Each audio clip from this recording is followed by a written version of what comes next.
City న్యూస్కు స్వాగతం. ఈడేపల్లి భగవాన్ శ్రీ సత్యసాయిబాబా మందిరంలో సత్యసాయి లక్షనామార్చన, పుష్పార్చన అత్యంత భక్తి శ్రద్ధలతో నిర్వహించారు. ఈడేపల్లి భగవాన్ శ్రీ సత్యసాయిబాబా మందిరంలో శ్రీ సత్యసాయి లక్షనామార్చన, పుష్పార్చన కార్యక్రమాన్ని అత్యంత భక్తి శ్రద్ధలతో నిర్వహించారు. తొలుత విఘ్నేశ్వర పూజ, స్వామి దివ్యపాదుక అష్టోత్తర పూజ నిర్వహించి 100 మంది భక్తులచే సహస్రనామార్చన పారాయణం జరిపారు. మైలవరపు రవీంద్రనాథ్, అనురాధ దంపతులచే నిర్వహించిన ఈ కార్యక్రమాన్ని పోతుకూచి ఆంజనేయ కుమార్ నేతృత్వంలో లక్షనామార్చన కార్యక్రమాన్ని నిర్వహించారు. ఈ కార్యక్రమంలో జిల్లా యువత విభాగం ఇన్ఛార్జి భవ్య, జిల్లా విద్యా విభాగ సమన్వయకర్త డి సాయిజ్యోతులతో పాటు సమితి ఆధ్యాత్మిక సమన్వయకర్తలు వై సాయిబాబు తదితరులు పాల్గొన్నారు. ఈ సందర్భంగా సమితి కన్వీనర్ శ్రీ ఆంజనేయ కుమార్ మాట్లాడుతూ, ఈ నెల 14, 15, 16 తేదీలలో పుట్టపర్తిలో నిర్వహించు కృష్ణా జిల్లా పర్తి యాత్రలో భక్తులందరూ పాల్గొనవలసిందిగా కోరారు. భగవాన్ శ్రీ సత్యసాయిబాబా వారి అనుగ్రహ ఆశీస్సులతో శ్రీ సత్యసాయి లక్షనామార్చన, పుష్పార్చన కార్యక్రమాన్ని నిర్వహించడం జరిగింది. ఈ నెల 14, 15, 16 తేదీలలో ప్రశాంతి నిలయం పుట్టపర్తిలో కృష్ణా జిల్లా నుంచి సుమారుగా 5,000 మంది భక్తులతో కృష్ణా జిల్లా పర్తి యాత్రని నిర్వహించుకుంటున్నాం. అందులో భాగంగా మొన్న ఆదివారం నాడు నమామి సాయి చతుర్దయం కార్యక్రమాన్ని నిర్వహించుకోవడం, అలాగే కృష్ణా జిల్లాలో వివిధ గ్రామాలలో 11 చోట్ల ఏకాదశ రుద్రాభిషేకాలని నిర్వహించుకొని ఇవన్నీ పరిపూర్ణంగా ముగించుకున్న సందర్భంగా శ్రీ సత్యసాయి లక్షనామార్చన కార్యక్రమాన్ని నిర్వహించడం జరిగింది. ముందుగా శ్రీ మైలవరపు రవీంద్రనాథ్, శ్రీమతి అనురాధ దంపతుల చేత విఘ్నేశ్వర పూజా కార్యక్రమాన్ని నిర్వహించి సుమారుగా 100 మంది భక్తులతో స్వామివారి సహస్రనామ పారాయణ కార్యక్రమాన్ని నిర్వహించడం జరిగింది. ఇంకా ఎవరైనా కొత్త భక్తులు భగవాన్ శ్రీ సత్యసాయీశ్వరుని దివ్య పాదార విందాలకు భక్తిపూర్వక నమస్కారాలు సమర్పిస్తూ, కృష్ణా జిల్లా తరఫున పర్తి యాత్ర ఈ నెల 14, 15, 16 తేదీలలో నిర్వహించబడుతోంది. ఇది గొప్ప ఆధ్యాత్మిక యాత్ర.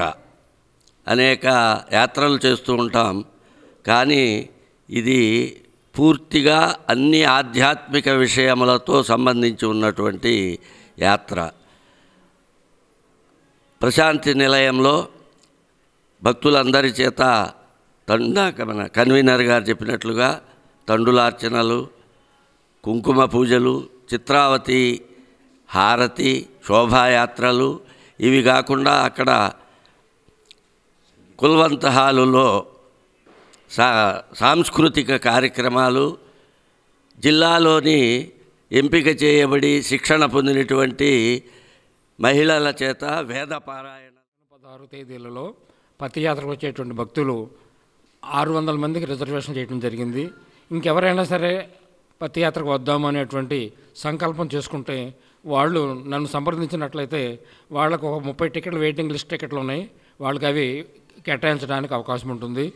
అలా కాకుండా ఆ రోజు ప్రయాణం అయ్యే వాళ్ళకు కూడా ఎంపీ గారిని రిక్వెస్ట్ చేసి అదనంగా బోగీలను ఏర్పాటు చేయడం జరుగుతుంది. ఆ జనరల్ బోగీల్లో రాగలిగిన వాళ్ళు అందులో కూడా రావచ్చు. అలా 12వ తారీఖు 2 బోగీలు, 13వ తారీఖు 2 బోగీలు, 11వ తారీఖు 1 బోగి, మొత్తం 5 జనరల్ బోగీలు మనకి ఈ ఎంపీ గారు రికమెండేషన్తో ఏర్పాటు చేయడానికి ప్రయత్నాలు జరుగుతూ ఉన్నాయి. కాబట్టి అందరూ కూడా ఈ సదావకాశాన్ని ఉపయోగించుకొని మల్కాపట్నంలోని ఎల్ఈఎఫ్ చర్చిలో సెమీ క్రిస్మస్ వేడుకలు ఘనంగా నిర్వహించారు. క్రీస్తు జన్మదినాన్ని జ్ఞాపకం చేసుకుంటూ క్రైస్తవ సమాజము ఈ నెలంతా సెమీ క్రిస్మస్ ఆరాధన జరుపుకుంటారు. ఈ నేపథ్యంలో మల్కాపట్నంలోని ఎల్ఈఎఫ్ చర్చిలో సెమీ క్రిస్మస్ ఆరాధన కార్యక్రమం ఘనంగా నిర్వహించారు. ఈ సందర్భంగా సంఘ కాపరి తంటిపూడి ప్రభాకర్రావు పట్టణ ప్రజలకు క్రిస్మస్ శుభాకాంక్షలు తెలిపారు. గుంటూరుకు చెందిన దైవ సేవకులు పీటర్ పాల్ దేవుని వాక్యమును ప్రజలకు వివరించారు. దేవుని యందు భయభక్తులు కలిగి జీవించాలని తెలిపారు. క్రీస్తు జననము సర్వమానవాళి పాప విమోచనము కొరకే అని, మానవ శాంతి ప్రదాత క్రీస్తు అని, ఆయన జీవితం అనేక మందిని ప్రేరేపించిందని అన్నారు. జీవితాన్ని లోక కళ్యాణానికి ధారపోసిన యేసుక్రీస్తు జీవితం ఆచరింపదగినది అని పునరుద్ఘాటించారు. ఈ సందర్భంగా పలువురు ఆత్మీయ సాహిత్య విలువలు కలిగిన గీతాలు ఆలపించి క్రీస్తు జననము అనే నాటికను ప్రదర్శించారు. పెద్ద సంఖ్యలో విశ్వాసులు ఈ కార్యక్రమంలో పాల్గొన్నారు.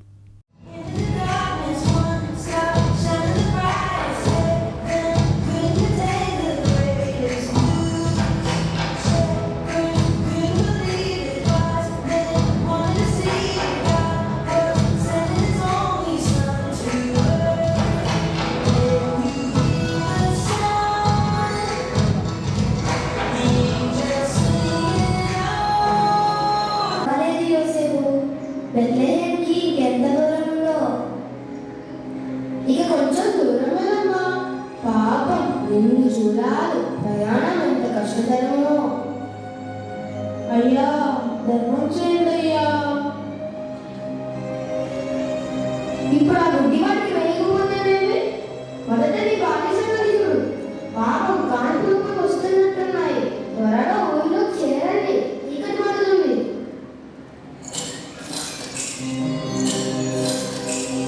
వందనాలయ్యా, నీవు ఇచ్చిన ఈ కాసు బదులుగా ఆ దేవుడు నీ బిడ్డకు బంగారు కాసు ఇస్తాడు.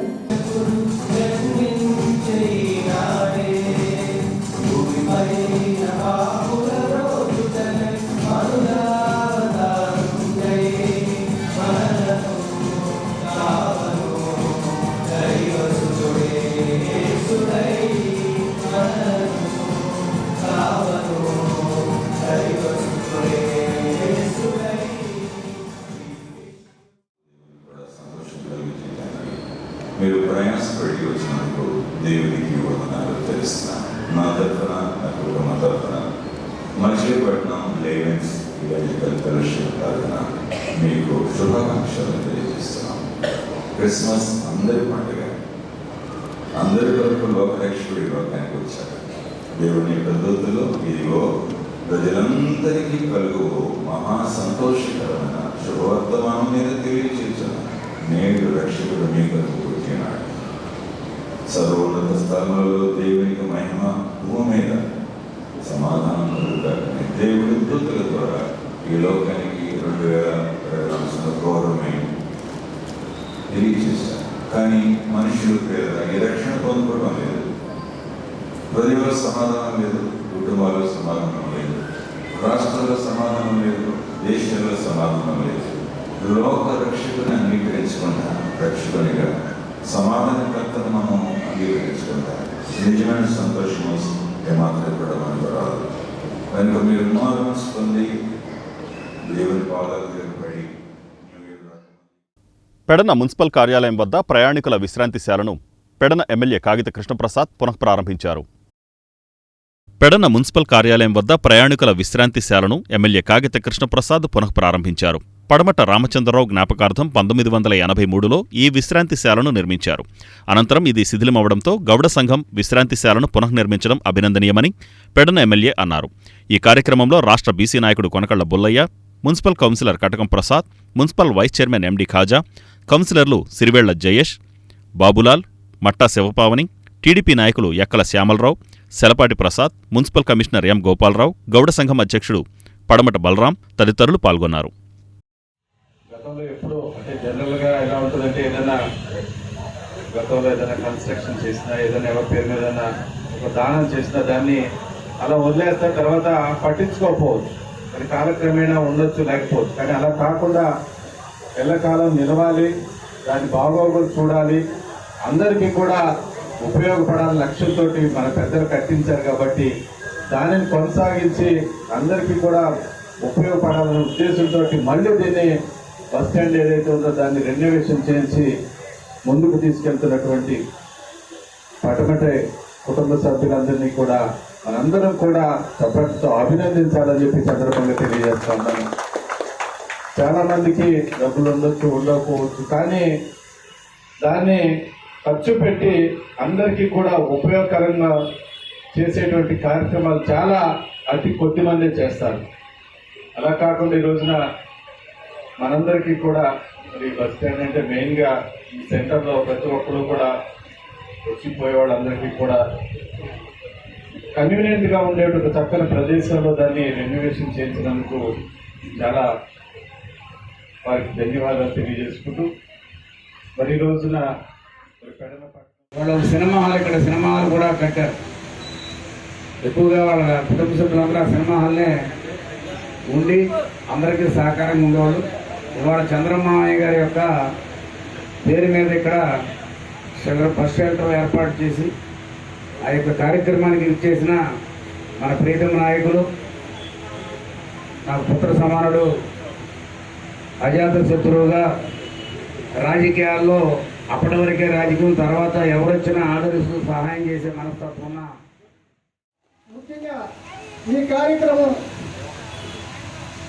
గత ఎలక్షన్ ముందు పడమట రామచంద్రం గారి స్మారక ప్రయాణికుల విశ్రాంతి సేవని పునర్నిర్మాణం చేయాలని నా దగ్గరికి, మేము మున్సిపల్ చైర్పర్సన్గా ఉన్నాం కనుక నా దగ్గరికి అర్జీ రావడం జరిగింది గౌడ్ సంఘం తరఫున. వచ్చినప్పుడు నేను మున్సిపల్ కౌన్సిలర్స్ అందరికీ కూడా సమావేశం ఏర్పాటు చేసి ఈ కార్యక్రమం మనం చెయ్యాలి. ఇది పెడల పట్టణానికి సంబంధించి గతంలో మున్సిపాలిటీ ఏర్పడక ముందే పంచాయతీ టైంలో మెట్ల వీర గారు సర్పంచ్గా ఉన్నప్పుడు అర్జీదారుల సమస్యల శాశ్వత పరిష్కారానికి కృషి చేయాలని జిల్లా కలెక్టర్ డీకే బాలాజీ అధికారులను ఆదేశించారు. అర్జీదారు సమస్యల శాశ్వత పరిష్కారానికి కృషి చేయాలని జిల్లా కలెక్టర్ డీకే బాలాజీ అధికారులను ఆదేశించారు. తమ సమస్యల పరిష్కారానికి ఎన్నో వ్యయప్రయాసలకు ఓర్చి అధికారుల దృష్టికి తీసుకువచ్చిన సమస్యలకు శాశ్వత పరిష్కారం చూపాలని జిల్లా కలెక్టర్ డీకే బాలాజీ ఆదేశించారు. కలెక్టరేట్లోని ప్రజా సమస్యల పరిష్కార వేదిక సమావేశపు మందిరంలో ఆయన మీకోసం కార్యక్రమం నిర్వహించి DRO K Chandrasekhararao, KRRC deputy collector Sridevi, RDO K స్వాతితో కలిసి వివిధ ప్రాంతాల నుంచి తరలివచ్చిన ప్రజల వద్ద నుంచి అర్జీలు స్వీకరించారు. ఈ సందర్భంగా జిల్లా కలెక్టర్ అధికారులను ఉద్దేశించి మాట్లాడుతూ వచ్చిన అర్జీలను పరిశీలించి జాప్యం చేయకుండా సకాలంలో అర్జీదారునికి నాణ్యమైన పరిష్కారం చూపాలన్నారు. ఈ కార్యక్రమంలో వివిధ ప్రభుత్వ శాఖల జిల్లా అధికారులు పాల్గొన్నారు. గత 2 నెలలుగా వేతనాలు చెల్లించనందున మున్సిపల్ కాంట్రాక్ట్ కార్మికులు మున్సిపల్ కార్యాలయం వద్ద నిరసన తెలిపారు. గత 2 నెలలుగా వేతనాలు చెల్లించనందుకు మున్సిపల్ కాంట్రాక్ట్ కార్మికులు మున్సిపల్ కార్పొరేషన్ కార్యాలయం వద్ద నిరసన తెలిపారు. సిఐటియు ఆధ్వర్యంలో జరిగిన ఈ కార్యక్రమంలో వక్తలు మాట్లాడుతూ 2 నెలలుగా జీతాలు లేక కాంట్రాక్ట్ కార్మికులు తీవ్ర ఇబ్బందులు పడుతున్నారన్నారు. ప్రతి నెల 1వ తేదీన జీతాలు చెల్లించాలని డిమాండ్ చేశారు. కార్మికులకు ఇవ్వవలసిన కాస్మెటిక్స్, పనిముట్లు కూడా సక్రమంగా సరఫరా రావడం లేదని వారు పేర్కొన్నారు. ఈ కార్యక్రమంలో సిఐటియు నాయకుడు బోరా సుబ్రహ్మణ్యం, మున్సిపల్ కాంట్రాక్ట్ కార్మికులు పాల్గొన్నారు. 2 నెలలు పూర్తయిపోయి 3వ నెల 9వ తారీఖు జరుగుతుంది. ఈ మచిలీపట్నం మున్సిపాలిటీలో మరి ఈ రోజున ఈ పారిశుద్ధ్య పని వాళ్ళు ఎంత కష్టపడి పనిచేస్తున్నారంటే ఎంత ఓర్పుతో ఉండారో ప్రజలు గమనించాలి. ఈ ఒక్క 2 నెలలు జీతాలంటే ఎంత భారం మీద మోస్తున్నారు వాళ్ళు. అన్ని డోకరాలు కట్టుకోవాలి, పిల్లలు ఫీజులు కట్టుకోవాలి, అలాగే సంసారంలో బాధలు చూసుకోవాలి, ఎచ్చాలు చూసుకోవాలి. ఎన్ని ఇబ్బందులన్నీ కూడా మరి ఈ యొక్క జీతం మీదే మాకు ఆధారం ఉంటుంది.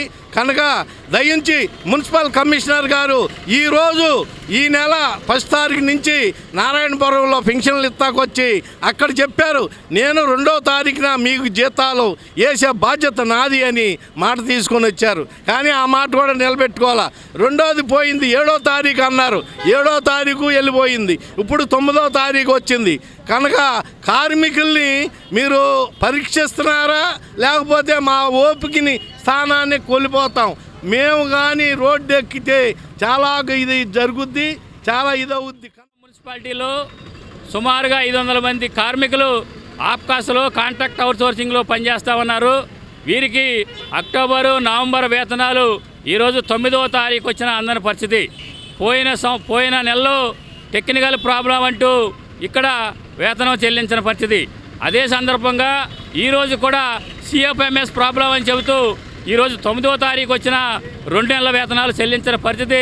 కాబట్టి వెంటనే కార్మికుల యొక్క సమస్యల పరిష్కార నిమిత్తం జీతాలు వెంటనే వేయాలని మరి ఇక్కడ ఉన్న అధికారులను డిమాండ్ చేస్తూ ఉన్నాం. ఈరోజు సిఎఫ్ఎంఎస్ ప్రాబ్లం, టెక్నికల్ ప్రాబ్లం అంటూ కార్మికుల వేతనాలు ఆగినాయి అని చెప్తా ఉన్నారు.